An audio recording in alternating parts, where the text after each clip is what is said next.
2, 1. That was in sync, right? We got it. Yeah. Okay. All right. So, hello everyone, and welcome back to another episode of Tavern Adjacent. We're back with the third YouTube D&D animator we've had on the show. We're finishing off the Holy Trinity with Puffin Forrest. Ben, thank you so much for being here. Hello, thank you for having me. I'm here. We're very excited to have you here. Now, before we start, I'm not trying to throw shade at anybody. Just want to clarify. Joseph, I love you. Felix, Dingo, I love you guys too. You guys were great. All of you were great. But I need to... Do you mind if I tell a little story before we start? Okay, yeah, sure. All right. So before we start, we've had the Holy Trinity on the show, and all of them were awesome. If you haven't checked out those episodes, I absolutely recommend it. But, fun fact, both Joseph and the Dingo Doodle couple, they both no-called, no-showed to the interview. Puffin, you are the only person so far who has shown up on time. In fact, you are the only person who has caught me being late. So you know what? You hold a very special place in the Tavern Adjacent lore. Thank you, I appreciate it. Although lots of stuff, comes up. Yeah. No shade. Stuff happens, but I thought that was really fun. So, thank you so much for being here. That just means I got nothing else going on. No. Hey, you know what? It's okay to have nothing going on. I think when you have nothing going on, that's when people do their best work. Absolutely. So, in case you guys are unaware, Ben, you are an amazing animator on YouTube. You tell so many stories about your D&D games. So before we start, how did you get your start in this business? Because, everyone's got their own little origin story when it comes to YouTube. How did you start up?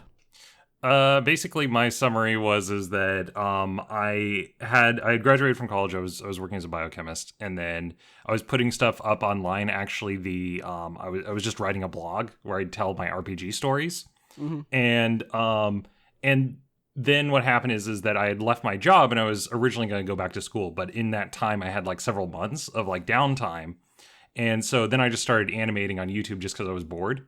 And then from there, that's when the channel took off, and it's oh, this is actually what I should be doing full time instead of, whatever I was doing before. Being biochemist, that sounds like a pretty legit position. I know, it sounds like something that if you go to a party, you'd be oh, it's it's important, I guess.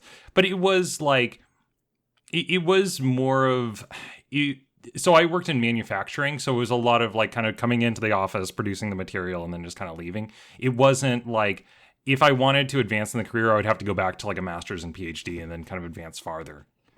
It also doesn't hit as hard as I animate stories on YouTube. That's pretty awesome. Yeah. There's something. There was something really nice about being able to kind of get out of the system, the school system and the kind of workplace environment, which sometimes cannot be the healthiest. So we briefly talked about this with Dingo Doodles. We didn't talk about it much with Joe Cat, but the work cycle when it comes to animating, it's a lot. You do a lot of work. You put in so many hours into these videos. Sometimes these can be how long is the project cycle? Is it a few days, a few weeks, a few months? What's your kind of cycle looking like? So it's definitely varied a lot depending on whether I'm on project or off project. If I'm on project, it'll be, if I'm quick about it, it might be a 2-week thing. If I'm slow, it'll be a 4-week. So on average, it'll be more like a 3-week thing. If you're looking at an 8-minute video, it looks like a few days to kind of script out, make sure everything's fine. Edit, the actual recording and editing takes about a day. And then the animating process itself tends to be a bit slow. That's about 1.5 minutes of so in one day you do about 1.5 minutes of animation. So for let's say that it's, so 3 minutes for 2 days. So you're looking at a 9-minute video. You're looking at, I can math. That's 6 days or so just in terms of the animating. And so 6 days on top of the, what else? The recording. So, and then assuming that on the weekends, I got something I got going on. It averages out to about 3 days or 3 weeks of working. Do you have to pick topics carefully? Because, when I realize a project or a topic isn't hitting as the video, all I'm throwing out is maybe an hour, maybe an hour and a half of work at that point. But when you realize that, I mean, you could be working on that project for a week. So like, how do you pick out your topics to make sure that doesn't happen? So the major angst which I have is that with topics is I'll have a bunch of so I'll have several different scripts that I have, and then I'll add material to it, where it's like, I have this subject that's like a topic, and then I'll add material to it, and then eventually once it hits a certain point of like, this feels like a full complete story, then I'll actually animate it. So it's like the way that I make the videos is like really, really rough, in that it's just I have a rough, coherent idea.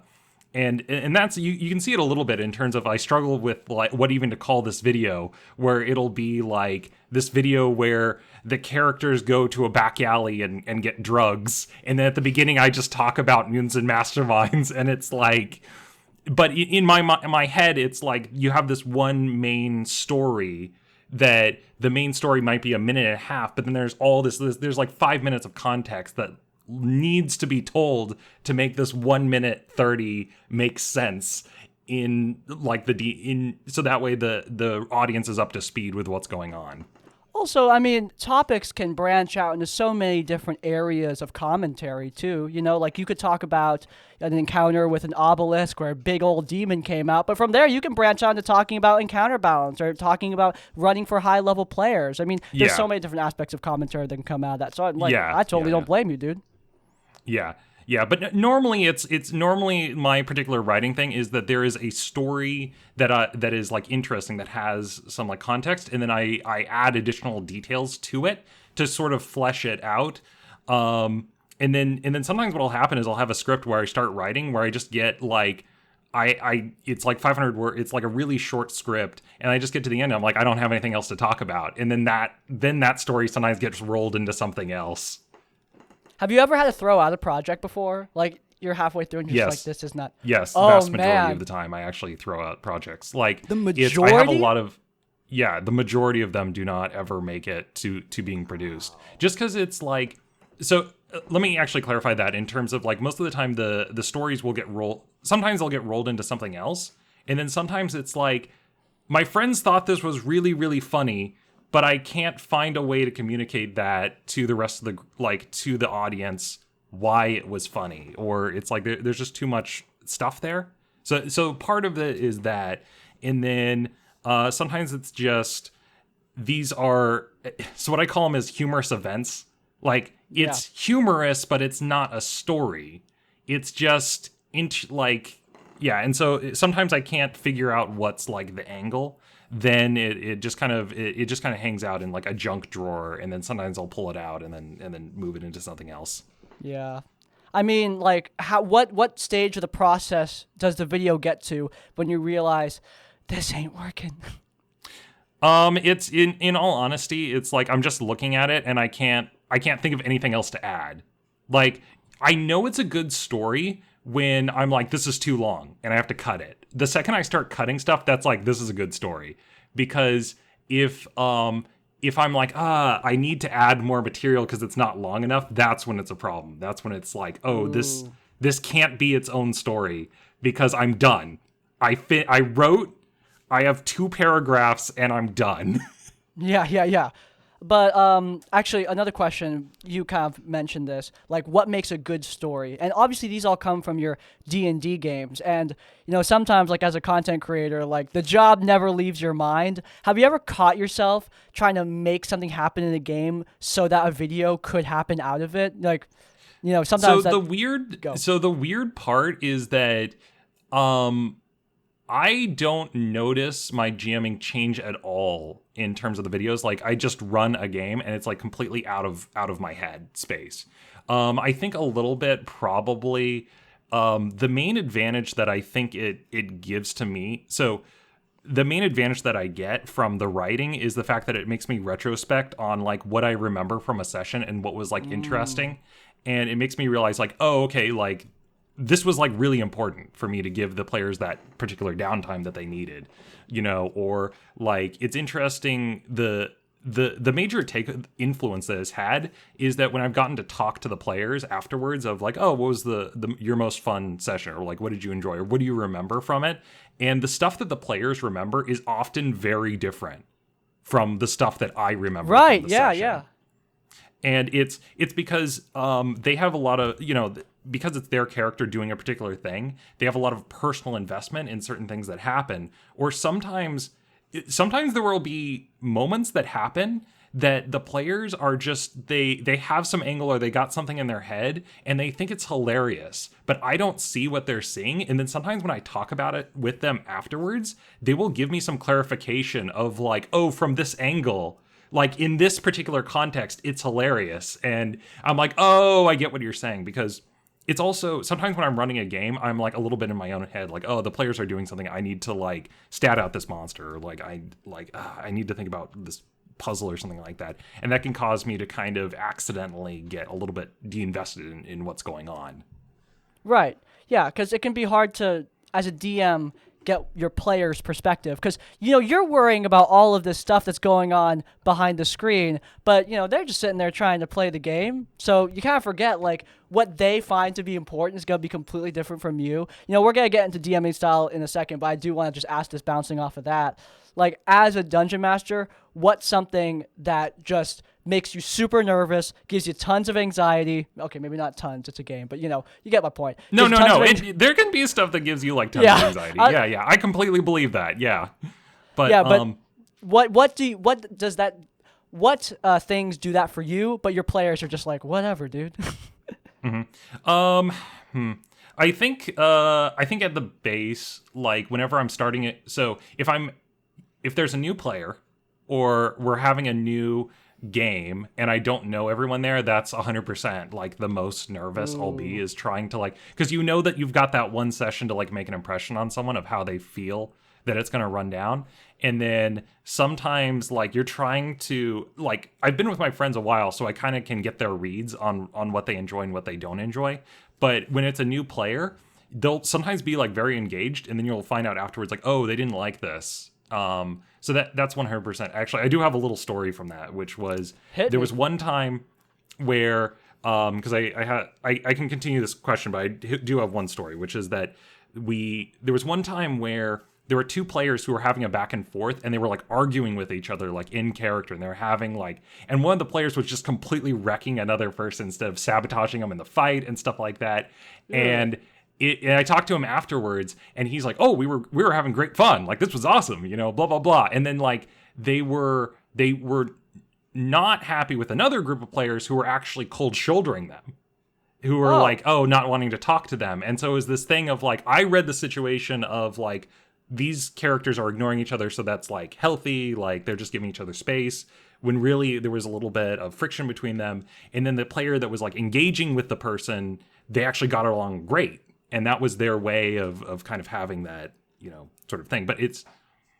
So you thought it was a horror story in one way, but it was a horror story in a completely different other way. direction. It turned out that it was like it was the reason these two were not having any in-game like interaction was because they were kind of ignoring each other a little bit. But anyway, so it was like, and I talked to him afterwards, and I was like, I did not get that read when I first like talked to the group. But anyway, you were talking about stuff that makes you the most nervous. Anytime I'm like pitching a new game to the players, that's when I'm 100% nervous. If we're coming back to a session or campaign that we've already played before, that is like the easiest thing to do. Whenever we've got a new campaign, new characters, new mechanics are the worst. Like if you're trying to really sell for you, they're group, the worst. Let me clarify. When you're trying to sell the group on like Call of Cthulhu, or you're trying to sell the group on like Mutants and Masterminds, if they've all been playing D&D, suddenly they're reading through the rules, and it's like, well, why can't this ability work, this way, and blah blah blah. And you're just like trying to explain it to them, but you're not just trying to explain it; you're trying to sell them, and you're also trying to understand it yourself. Yeah. So I think that's what makes. Oh, you can go. Yeah. Oh, thank you. Like whenever I'm trying to implement some kind of new aspect of the game into my game, like I'm designing a whole D&D rewrite right now, and like I had a whole spiel like ready to explain to my players what's going on, because for the next campaign I want to use this because I think I've developed some pretty cool mechanics. Oh, But like nice. when I actually sat down in front of them to explain what I've done, I was so nervous. It Yeah. was so nerve-wracking. I couldn't get like words out. I was stumbling over things. I kept on forgetting like what I'm supposed to say because I never write anything down. I always just assume, yeah, you can improv this, and I Yeah. couldn't. There's something about, and I know that the answer I felt initially when you were talking about what makes you nervous is like, like what in story, like what happens that makes you nervous or something like that.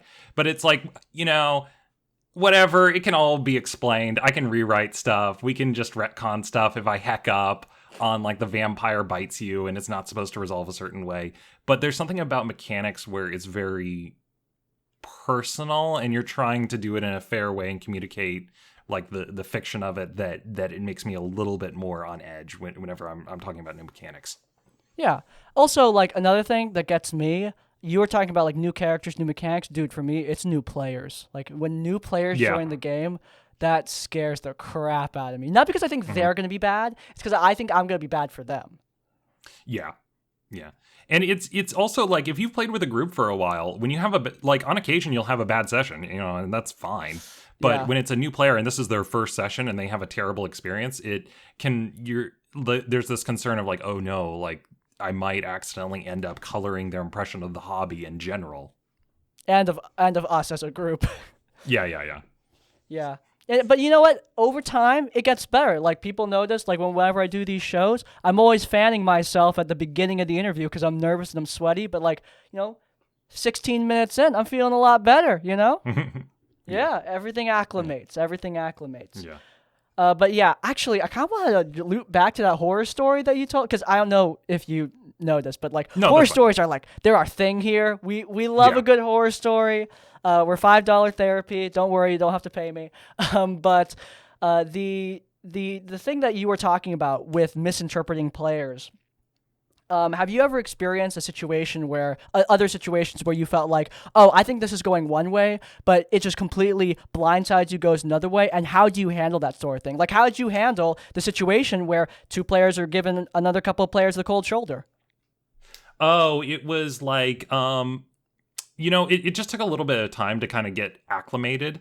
But it was also, it's this like, they kind of had to, it was this kind of rough around the edges. They're sort of like trying to feel each other out. And it just happened to be that it's like you had characters A and B, and A and B characters have a reason to talk to each other. And this was also one of the first sessions they had played together. So A and B have a reason to hang out with each other. And C and D, like they're brothers, they're friends, they know each other, they're the best of kin. And sometimes what happens is you bring the group together and you think everyone's going to be like jolly and hanging out. And really A and B are off in their own little thing, doing their own little thing. And C and D are doing their thing. But you can't get those two. You feel like you're GMing for two groups at the same time. They're not exactly quite interacting with each other.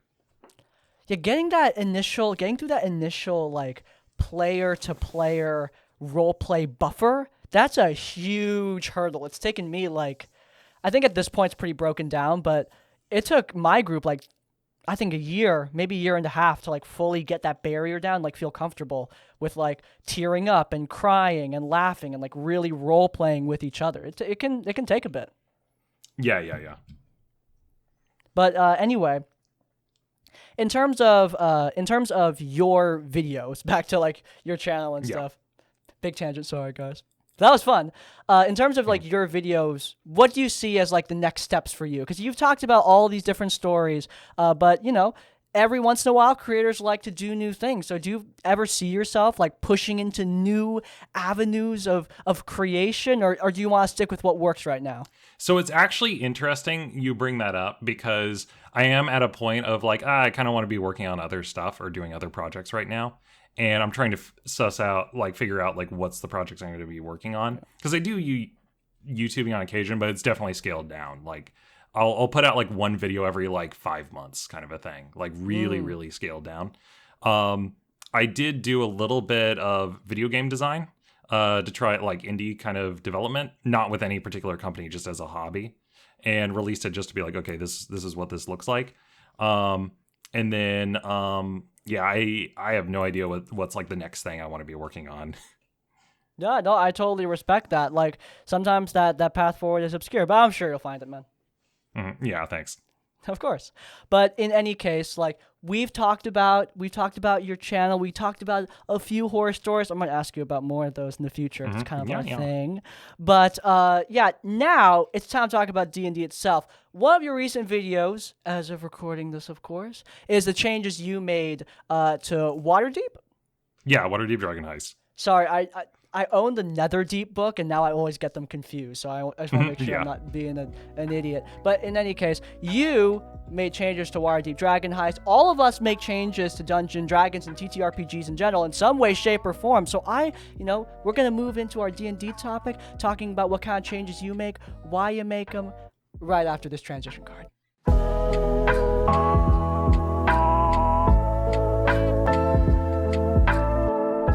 And we're back. So, what kind of changes, just in case, some people haven't watched that video, though, you should check it out, linked in the cards if I remember. I probably won't. But in any case, what kind of changes did you make to Waterdeep? What kind of changes do you find yourself making in general to the adventures that Dungeons & Dragons presents you? Okay. So I think in general So Waterdeep Dragon Heist is an interesting one because I like I like the world itself in terms of the setting of it's got events that are going on, it's got these great villains, it's got this politics, you've got the Masked Lords. The main issue that I think that Waterdeep Dragon Heist suffers from is the fact that the main villains and antagonists don't really have a lot of incentive to be dealing with the main characters and stuff like that. And it's designed in such a, and they were trying to go for a very interesting, like, when Waterdeep Dragon Heist came out, they were trying to go in a different direction where they're like, oh, we have these villains that are about the same level as the party and they run in and they just kind of bash each other and fight until someone wins. And what if we had NPCs that were like 20 levels, like 20th level or 15th level, and the players are second level, and it's a politics game, and most of the people that run do make the villains more involved with the players and make the villains more involved in what's going on. And I know that they want a big part of the reason why they made them higher level is because they didn't want the players just kind of busting down the front door and rummaging around and try and beat people up to try and get information. Like, no, you can't do that here. You can only fight the minions and stuff. But so what happens is that I think that most of the people, it varies from GM to GM, will make the villains like more antagonistic toward the NPCs, more involved, and even a lot of times will have the PCs at some point fight the main villains, even though they're much higher level. Usually the way that they do this is by scaling up the players until they're at the same level with the NPCs and can take them down. That's giving me Strahd vibes. Yeah. But it'd be like if Strahd, although the way that they handle it with Curse of Strahd is they just have him like pop up, he just kind of goes away, and then the Dark Powers like reform him later. Yeah, I did not get to that. My Curse of Strahd game fell apart, I think 12 sessions in. That was a whole 12 sessions is a while. 12 sessions is, yeah. Was it like... Yeah, that was a... What's up? So I am curious how it fell apart in terms of like, were you like very far into it, or was it just like life stuff? Oh no, you're giving me. It wasn't like life stuff, man. It was people stuff. I have a video about it. I don't know if I want to do this on. Okay, that's fine. Are you okay with me? No, are you okay with me doing this? Yeah, I'm fine. I'm fine with that. Oh, okay. Well, I'm gonna ask you about your horror story, so we'll get to exchange. But Okay, basically, cool. what happened was there was a player that a lot of the players didn't get along with, TLDR, and I was too much of a baby to like just go, all right, let's fix this. I tried to critique, I tried to like put forward some hints, like you gotta change this stuff because some people might have an issue with this. That's a lie. People did have an issue with it, just straight up, and nothing changed. And eventually, I just kind of like gave up on the campaign just because I felt like crap. Like I didn't feel good. I was burnt out. I was tired, and because whenever I would go up to my players to talk about the game, they wouldn't talk about like the exciting things that happened, like this epic battle against Strahd's minions that ended with them fleeing down a river. They didn't talk about that. They talked about all the dumb things that one player did. That screwed them over during that fight. I've seen that before too. And I was just like, all right, this is done. And I ended the campaign, started up again with all the players except for that guy and one other person who just was busy with her varsity swimming career.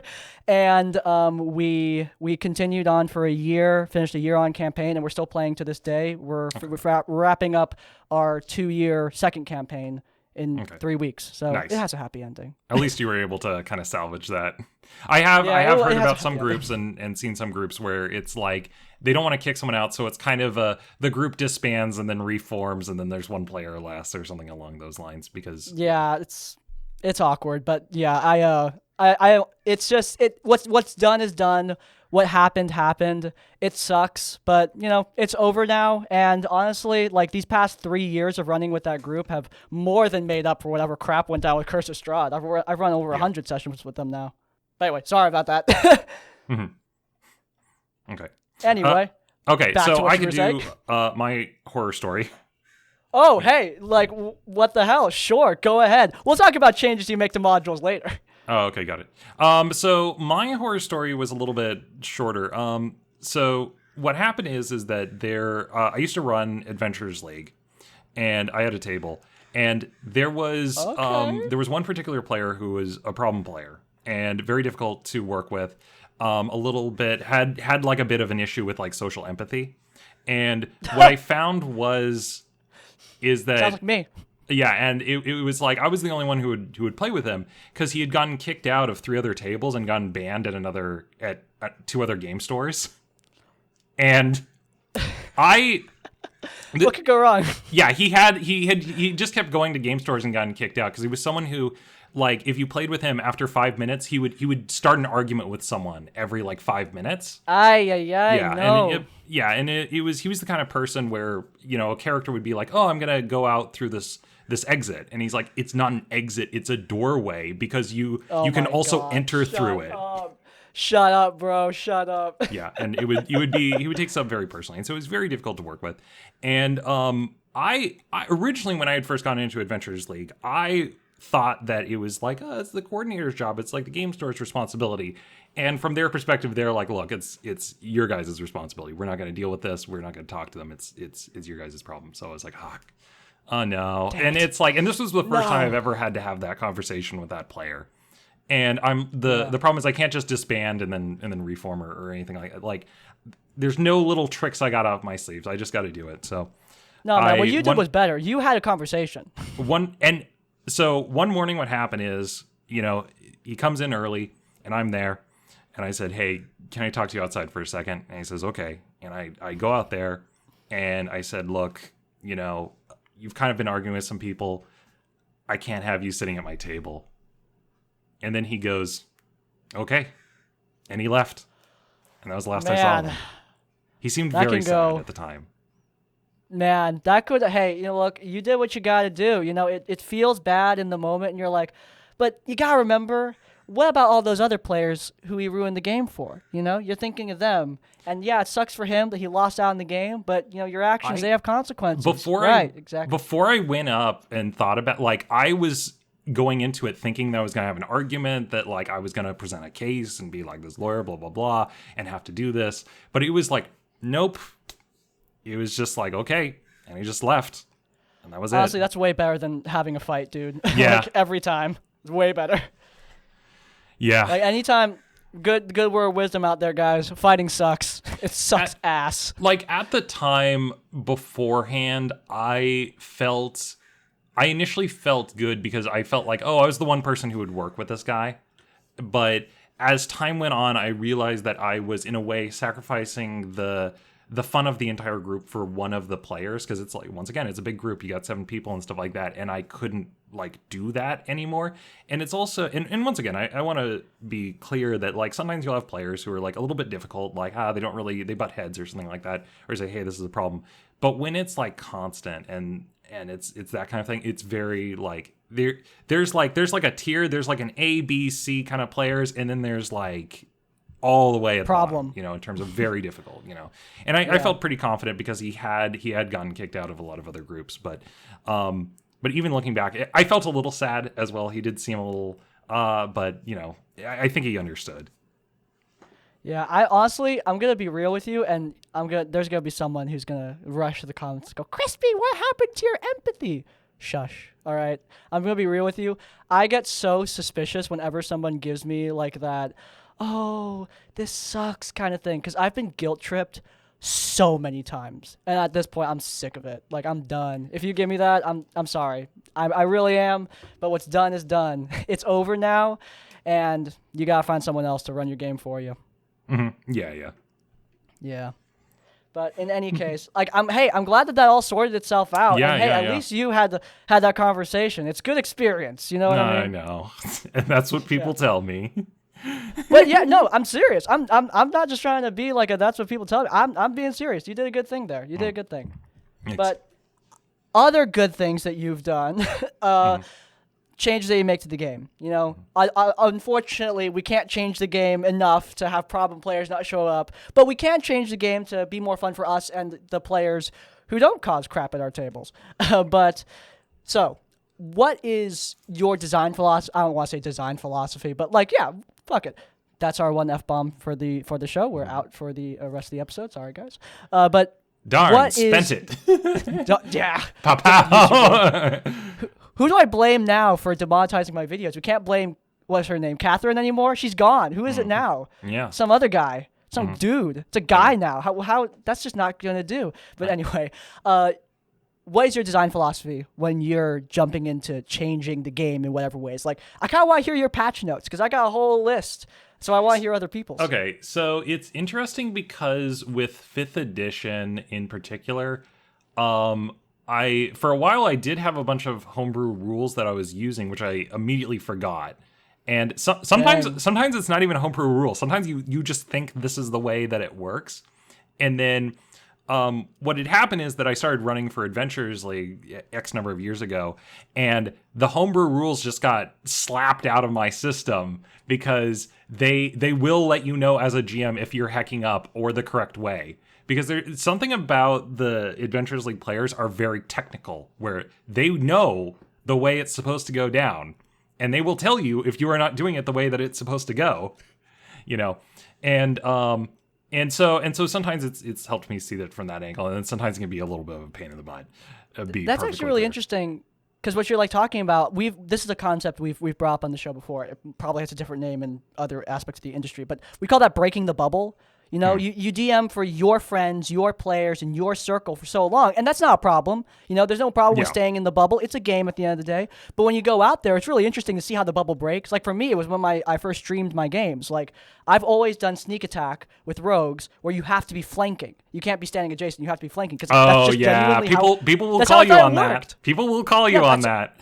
That's how I thought it worked. Yeah. And it was one of my players who was like, "Is that a homebrew thing?" And I'm like, what? No, it's. Don't you have to flank to get the sneak? He's like, no. It's because it's 3.5 3rd edition. That's the way it used to work. Was that you need to be flat? So you need to be actually. I think it was even more specific there, where you needed to be flat-footed, and so flat-footed meant that you couldn't get the opponent couldn't get their dex bonus, so you had to hit them when it was like unawares or something like that. Like it was harder to do it, but it's created a conflict ever since, because since they changed the rules, it's still floating around different ways that it's works. I've never played 3.5. It beamed into my mind. Okay, but here's another weird aspect of it, is that part of the issue is that under the rogue section, they'll be like, oh, you can get sneak attack in these conditions. And sometimes it'll be easy to accidentally blend some of them together and be like, oh, you can get sneak attack when you don't have disadvantage and there's an ally within 5 feet of the target, and if you have advantage or something like that. There's certain sets of conditions, and it's easy for people to accidentally think that you need both of the conditions and not just one or the other.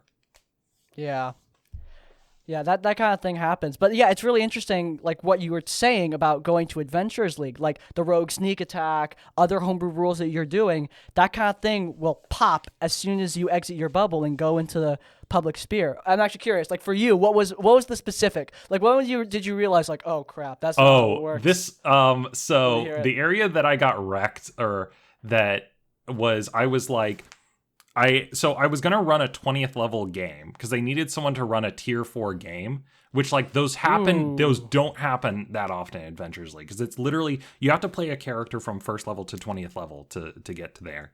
Although now it's a little bit easier because you can spend XP from one character on another character and stuff like that, spend GM rewards to level something up. But I was like, Interesting. the thing is that we were doing a fight with like a dragon, and the characters had legendary resistances and legendary actions, and I'm like, well, this is the way I'm gonna do it. This is how I'm gonna represent legendary actions. And the players were like, no, that's not how that works. You cannot do the legendary actions on your turn. You must wait and do the legendary actions at the end of a PC's turn. And I was like, I sighed. I was like, okay, whatever. And then we did it. And I was, and that was one of the times where I'm like, okay, I get it. I get why they don't want me to do all of the legendary actions on the GM's turn. Because that the original philosophy I was taught when GMing was just to have one turn, you do as much as you can, and then you pass it to the PCs, and you're gonna have them take their turn. Whereas like the legendary actions was like a lot more picky in terms of like, you cannot do them on your turn. You can do them on other players' turns, but you can't do them on your turn. Yeah. My general understanding of that is I like using, so I use Matt Colville's Flea Immortals, Get Flea Immortals on Kickstarter now. It's such a good book. But I use that book, and in there, legendary actions are reflavored, or not reflavored, they're revamped as villain actions. And in there, they're like way more thematic and epic, but they're meant to go after player turns to break up, what the Yeah. players are doing. You can only use one per round, and I'm pretty sure they're designed to be used in order. At least that's how I've always designed it whenever I make my own monsters in his style. But in any case, like, I always like using them to break up like what the players are doing and to throw a wrench into if they have, because to me, I like it when my players plan, but I also like it when my players adapt. Like, Yeah. if they have a plan, the monster is trying to kill you. They're going to throw a wrench in your plan. And so I like it when things go wrong, when they're relying on this one thing to happen, but then, the big vampire lord pulls out something new and they need to rethink. And whenever Right. they rethink, retune and adjust, that's what makes me so happy as a GM, because that Yeah. means that they're not just using some preset crap that they found online. Right. They're adapting. They actually are thinking, they care. Yeah, the thing is that I've played some co-op games, and a lot of co-op games will actually have these developments that happen on each player's turn. Like, you pull a card at the end of each player's turn. The reason they do that is so that way the players can't just take all their 4 actions, plan, and then just like methodically go through it. It's like every single turn something new's happening. So it's like, okay, we gotta change what we're doing. Yeah. But Totally. oh, you can keep going. No, I was just agreeing with you. Okay, Go on. So the next thing, also going back, was in terms of like homebrew rules and stuff. I think probably, so a few things is that one is when I get to a certain high level, this is going to kill some GMs. When the players get above like 10th level, a lot of times with the enemies, I just stop rolling dice I stop rolling damage on the players, particularly when they're dealing like 15 attacks or something. I'm like, look, there's 15 attacks, 7 hit, they're dealing 10 damage, that's 70 damage. And then like, Yeah. so I would do average damage a lot. And it's just because there's Yep. so many, I just feel like it's really exciting for that one player to like, haha, roll 8d6 for a fireball or 16d6. For the GM, I'm having to throw out multiple fireballs in a round. I ain't got time to just sit there like rolling, 8d6. Although I will say, I know a lot of GMs really enjoy that. It's also, It's I too definitely, much, man. yeah, I definitely know I have to do a lot more custom monsters once the players are getting up to like 14th level, 15th level and stuff, because I know I can just use a bunch of red dragons as minions, like, they're guarding this temple, or I could just have a guard who hits for like 30 points of damage with a spear. I know that's technically not the way it's done in 5th edition. I need NPCs that hit a little bit harder when they're getting into the higher level, because otherwise the fights are just I need more a wider variety of monsters to throw at the players. You know what I generally do when I'm trying to deal with high level. Now keep in mind, like, I'm usually ending off at like 16th, 18th level. I don't go to level 20, but like, you know what I generally do when we get to that range? Mm-hmm. Leverage status conditions, especially exhaustion. Yeah, They fought a burning lich. With his bonus action, he would initiate an aura that caused all the players in like 30-foot radius to roll a con save. They fail, they gain a level of exhaustion. 6 levels and you're dead. That's a whole other thing for you to keep track of. So now they got to worry about their hit points because this guy hits like a truck. But now they also need to worry about their positioning. The artificer's got to get her what's it that thing that adds like your intelligence to a saving throw, but use that ability constantly. The sorcerer's guy uses Ben Luck all the time to keep their saving throws up. You know, those sort of things are the things the players need to plan for that go beyond just, oh, I'm out of hit points. Whoa, is me. At a certain point, yeah, hit points start to be like not that scary, particularly if they have like revives and stuff and ways like someone goes down and they can healing word and kind of get them back up. Oh, you want to know my evilest edition, or the evilest edition in Flea Mortals, and something that I leverage quite frequently? Why? Sorry if I'm like... Okay, so demons in Flea Mortals have a soul counter. When they kill a creature, they don't get death saves. They just extract their soul if they fail a wisdom save. The point, that's dangerous as is, but the demons have a certain amount of souls at base, and one of them has the ability to corrupt healing. They can use their reaction to target a healer in like 30-foot radius, and the healer and the person being healed need to make a con save. They take half the damage of the healing on a failed save or on a successful save, on a failed save, full healing as damage. That will change the dynamic of a fight so fast. Like, my players went from confident to scared as hell in an instant. Yeah, that kind of thing can change the whole dynamic. But actually, you know, we've gone about my homebrew stuff. What about you? Like, how do you make things? Do you like making things deadly? I think probably the most common thing that I do is I tend to give things more spells. Like, I need more magic, or sometimes I'll even upgrade a particular magic where it's like, I'll have it cast and it's suddenly a caster now and it can do spells and stuff. Just so that way that it has like a little bit more variety. I think the rule that bothers me or gives me the most trouble is, in all honesty, sometimes the concentration in terms of like the image in your head is. I never remember, man. Like the image in your head is you've got this one necromancer like, I'm big and evil and scary and I've got like 30 zombies around me. And the problem is that if I'm like, look, I can only cast like Finger of Death or like a fireball or a lightning blast or cone of cold, because if I do anything that's like a sustainability, like a polymorph, they punch him once and it just pops out and stuff. So usually like fight wise, I tend to have to give the other player, like the other NPCs, like, I'm an evil necromancer, but I actually just throw down with my fists. It's this other guy, Larry. He's the spellcaster. I punch the crap out of you. Necromancy. I love it. Yeah. In terms of homebrew rules, usually magic items. Magic items are the easiest for me to kind of add to the game. Same here. Yeah. Who doesn't love a good homebrew magic item? I'm surprised you're playing for something cool. Especially since, like, with the exception of maybe, like, 10, most of the magic items in the DMG can miss me, you know? Mm-hmm. Yeah. Like, Fire Sword deals 1d6 fire damage. So thrilling. You know what I mean? Yeah. But yeah. Everyone loves Bags of Holding. Bags of Holding are great. Well, I mean, yeah, that one, that's one of the top 10 that I love. You know, put that in there.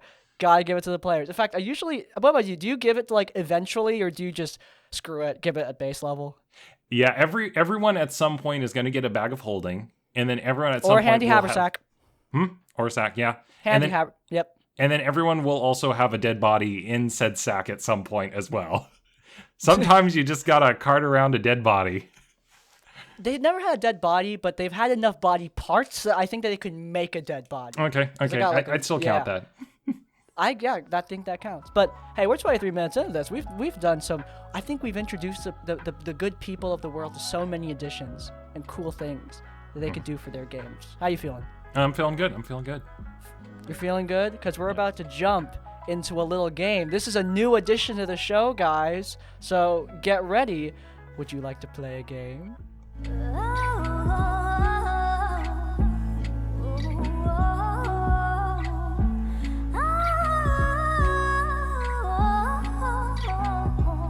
All right, good people. It's time. So, this is what we call NPC Creation Academy. And if any of you are wondering, Crispy, are you using this to extort YouTubers into creating NPCs for your game because you're too lazy to do it yourself? No, absolutely not. How dare you? How darest you, sir, accuse me of such a thing? I would never do that.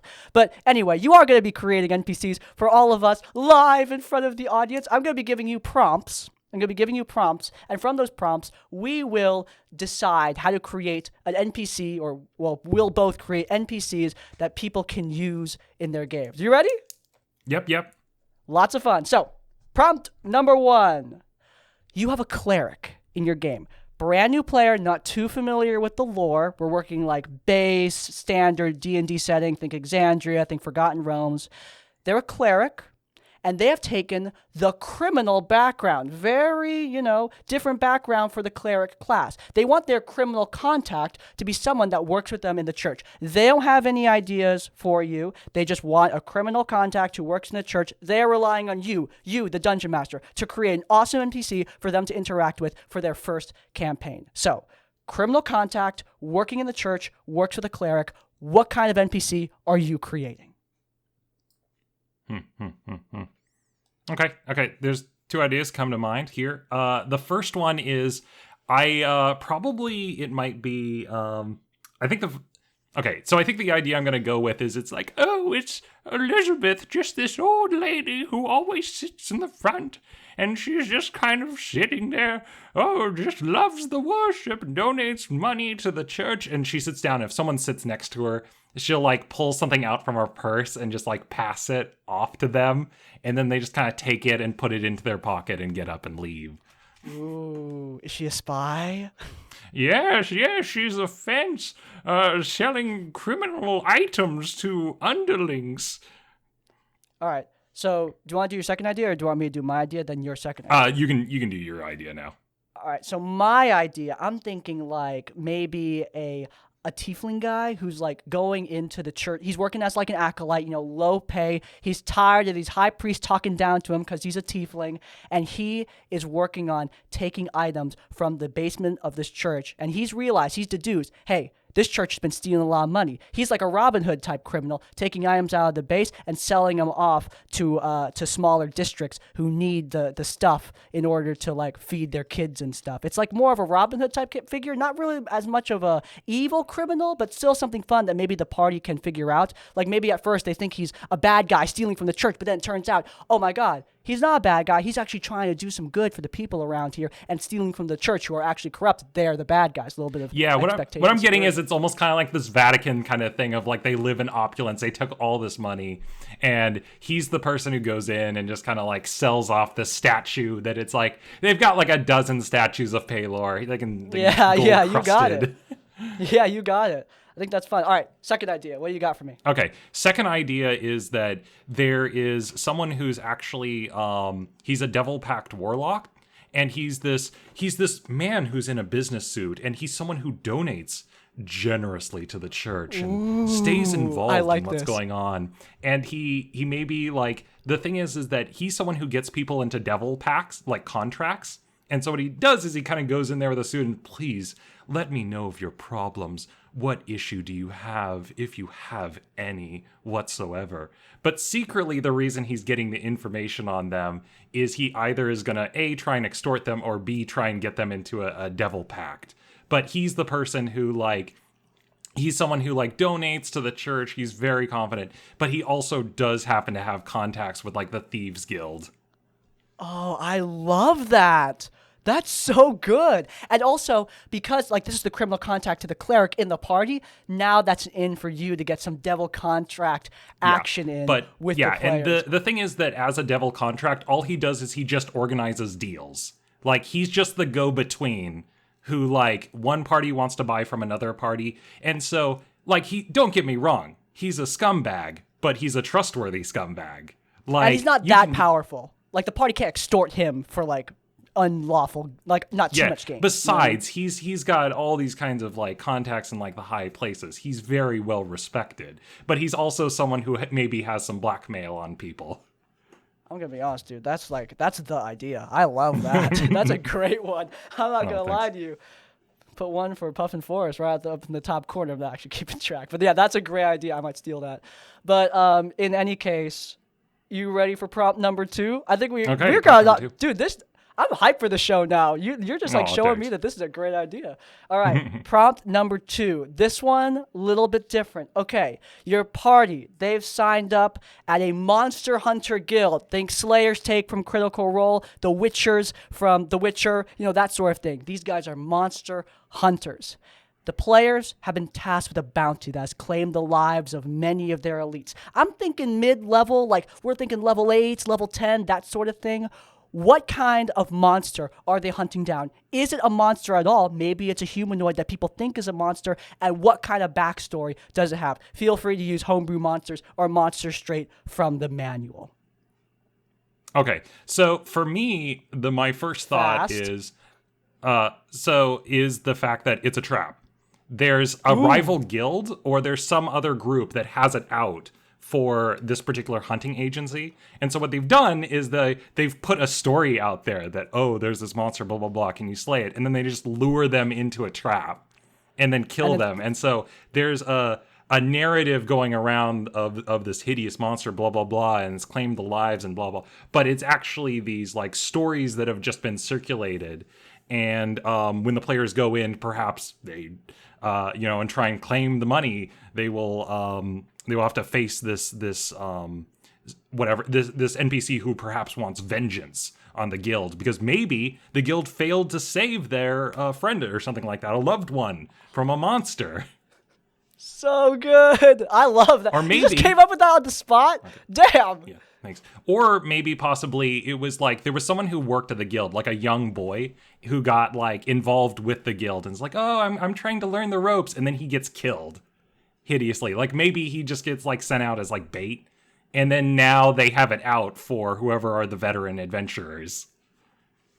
Dang, that's a good one. I like that a lot. I like the idea that, because, the party are expecting a monster hunt. They go in. It's more like a horde fight instead with a bunch of people trying to ambush them. And then, you have the moral quandary of like, did this guild actually do something wrong? Do they deserve this vengeance? That's neat. I like that a lot. Good stuff. Mm-hmm. Okay. All right. So my idea is when you're looking at, a monster hunt, I'm actually going to go with a monster hunt. I'm thinking something that always gets my players to be a little bit uncomfy, cannibalism. I was thinking something like a griffin cannibal that eats other griffins. Like maybe put this in a location where griffins are like a big deal. Think Stormwind from World of Warcraft. Griffins are like a holy mount there. It's sacred. And then you go out, you see tons of dead griffins, you see like signs of struggle, and you're thinking like, okay, maybe like it sets some expectations of what it could be, like a wyvern, some kind of stereotypically evil creature, and then the party find that it's not a wyvern, it's nothing like that. It is an actual griffin that has been eating its own kin. And you can call it something like something, the kin killer. Nice little title. The kinslayer or something like that. Kinslayer, yeah. I love giving bosses a good title to keep them in mind because funny names are hard for my party to remember. But yeah, cannibalism always gets them to like be a little bit icky. And maybe this isn't the griffin's fault. Maybe it was corrupted by some kind of force, and that can be a plot hook for future adventures as the party levels up, discovering like the true nature of what happened to the kin killer. I love the fact that we both honed in on the fact that any good adventure story needs a twist. It can never be just like, it's just this monster. It's just some dude who's out there. Like, there's got to be some like something else that's going on, something more to it. Yeah, that makes it more terrifying. But hey, I don't know if this is like expectation subversion or exactly what people will expect, but like I'm going to give you the next one and let's see what you think about it. Prompt number 3. So, the party are in town and they have, for some reason, fallen in love with this random guard. The name is irrelevant, you've named them by now, but the party have hooked on to this random guard guy, and at this point, you're realizing, like, hey, I can get a really easy W if I make this guard a more major part of the campaign. So the NPC already exists. It's a male guard that works in some small town. Think, I don't know any towns in the Forgotten Realms. I'm screwed. Oh, man, do you? Oh, any towns in the Forgotten Realms? We're thinking Small. Oh no, it's okay, let me think. God. What's that town? That's tough. That's tough. Yeah. Gave an Elwyn. I was like thinking, what's the town in Elwyn Forest? Because the problem is, all the ones that are coming to my mind are like big. You know? Baldur's Gate, Waterdeep, all of that. Crap. Hey, that one town that they rolled up to in the D&D movie with the weirdly short CGI man. That place. Think of that place. Yeah, that place. They roll up there. Short man CGI place town. Yeah, exactly. There's a guard there. The party love him. I'm doing a great job here. Sorry. But anyway, yeah. There's a guard there. The party love him. You need to come up with a backstory to rope him into the campaign. What do you do? Rope him into the campaign in terms of, like, you actually want him to be a part of the party, or do you want to develop more story, like, in terms of, like, they're talking to... Honestly, it's up to you. I would not rope him into the party since, that's DMPC territory, and some people might not be comfortable. How would his character be involved in the party? I think if they talk to him and like try and get his background, like some more information from him about like, what are you doing or something like that, it could be that he's someone who like is like trying to learn how to read and write. Like maybe Common is not his first language or something. And so he's like studying at night, trying to like, and maybe he's talking to the party, like trying to learn Common. Like maybe he's an orc who like, it's not his first language. So he's like trying to interact with the party and like, and this is purely not from a standpoint of like, he's got to have some big storyline. This is just like, why, like, they just like chill. It's an evening. They need to talk to an NPC. Like, here's this NPC that's like trying to learn Common and wants to talk to the party to learn Common. That's a great, like a small little story for him to be involved in that the party can interact with, to give him a greater presence in the campaign. They can continue interacting with this character that they love, and gives him like a neat little quirk that they can help him out with. That's great. Neat little quirk of illiteracy. Sorry. But for me, I'm thinking like I want to make him like a major part of the game, but I was thinking like this has always helped me. If they love an NPC and they need to talk to another NPC they haven't met yet, I often make those two NPCs related in some way. So, like, for example, marriage is always an easy catch. Like, they love Roran the Guard, and they need to talk to this woman named Claudia Targle. Plot twist, Roran the Guard is his wife, is her husband. Fuck. That's my second. Well, we're demonetized now. Rest in peace. But yeah, that sort of relationship has always been like convenient for me to like build out like family dynamics, because that's something that I often forget about. Like people have families is something I don't keep in mind as a dungeon master sometimes. Yeah, it's always a single person that just has this one occupation from the day they were born till the day they die to that monster attack. Oh, they're boy. all a monolith. Easy peasy. Yeah, you get the point. But it's like, yeah, you get what I'm talking about, though. Like, it can be so easy to forget. Like, family is a thing. And this helps to integrate that into your game, but also integrate NPCs into having relationships. It feels like a world that exists beyond the players. I love that kind of thing. Yeah. All right. You ready for prompt number 4?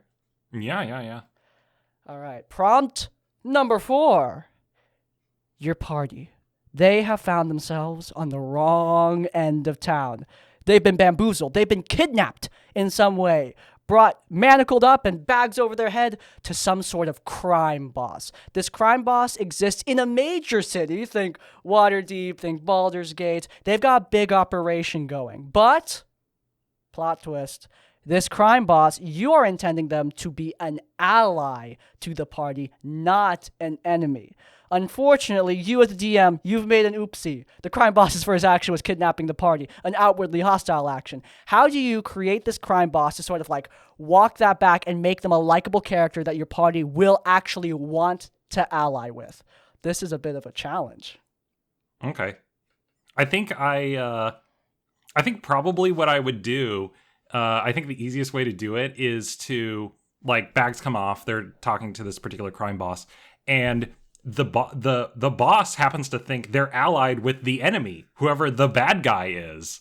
And they're like, I brought you here because, I was sent a note and I was told, and, you guys happen to be there. And, I was told that there was this contact that was there. And so starts asking. And then the players conveniently happen to talk their way out of it. You know. But then the boss owes them a favor, because they gave him information on what the bad guy is doing. And so that, in all honesty, the silly part also is the more dickish I make the NPCs, the more the players sometimes will like them. Just on the grounds that it's like, this person we're not supposed to like, we now like them. But whenever I make a character to be part of the party, it's always like, nice. If this person's standoffish, okay. So I do actually have a story. Hit me right away. Okay, so the story is that there was this character, there was this condescending dick to the party that I had made that to literally, anytime the players asked them a question, he would always begrudge how incompetent they were and then tell them what the answer was. And I never understood for the longest time why the players are even talking to this guy, because he clearly didn't want to talk to the players. But their position was if we ask him, we'll get a straight answer. He will tell us. He will be a dick about it, but he doesn't have an angle. That's interesting. He's going to give us a straight answer. He's kind of this lawful neutral character that's really not personable. And I think it was something about the fact that he wasn't personable that made them let's talk to him some more. But from my standpoint, I'm but I have this woman who's very nice and demure and stuff like that. But it's but she's not going to give us a straight answer. She's going to be polite about it. But the dick will just tell you that you're wrong. He'll just tell you you're wrong. Yeah. I totally get where you're coming from on that. I have noticed that players gravitate towards people who just tell you what's up. They don't need to necessarily be mean about it, at least in my experience.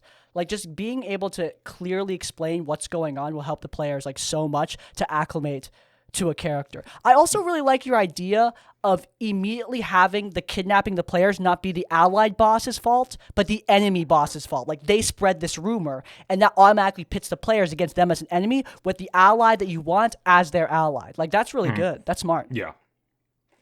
But anyway, Is that what you got? Yeah, that's what I got.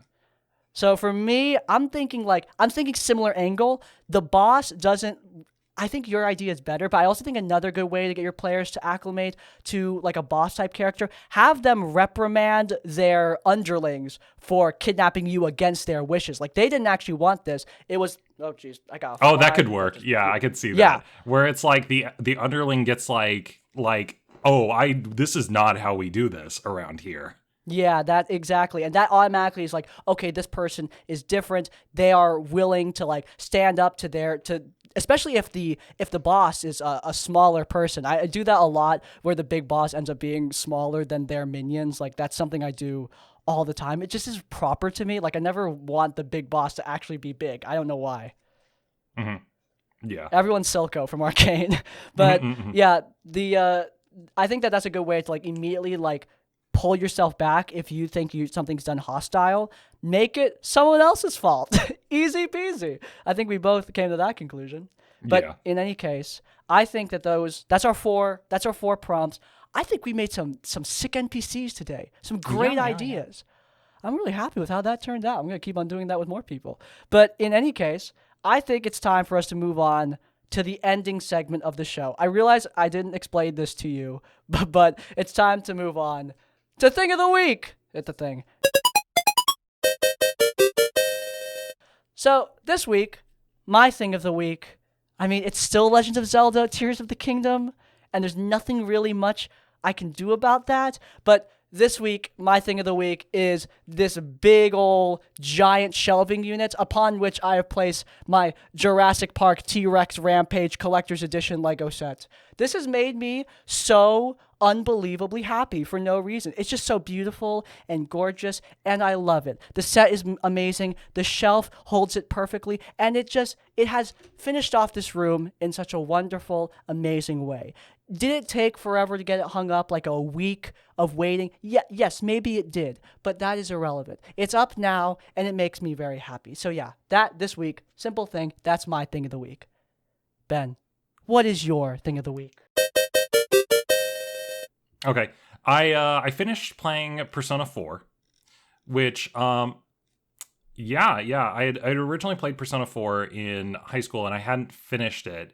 And it was a while ago, and then Persona 5 had come out, and people were talking it up. I was like, oh, you got to play this, and so I haven't played 5 yet, but I was like, I gotta go back and play 4. So I downloaded it. And I played through the entire thing, and I didn't know how I was gonna feel kind of going into it. Of like, it is an old game. It was on the PS2, and that's like, I think it came out in 2008, so it's old, you know. Damn, late for a PS2 game. Yeah. Because I had a PS2 down in dang. Yeah. But anyway, so I played it, and I was like, I still feel like this game really holds up in terms of the storytelling, graphics, definitely some of the dated on the background stuff, but it's a lot of text. You're watching a lot of like cutscenes and stuff, and then you get to the end, you go through it, and I'm like, that was a satisfying game. I really enjoyed playing it again. That's awesome, man. Who doesn't like going back to the classics, you know? Yeah. I still play the original 2 Sonic games, like, constantly, so I ain't gonna judge you. But in any case, I'm glad that you enjoy Persona 4, and I hope you guys enjoyed this video.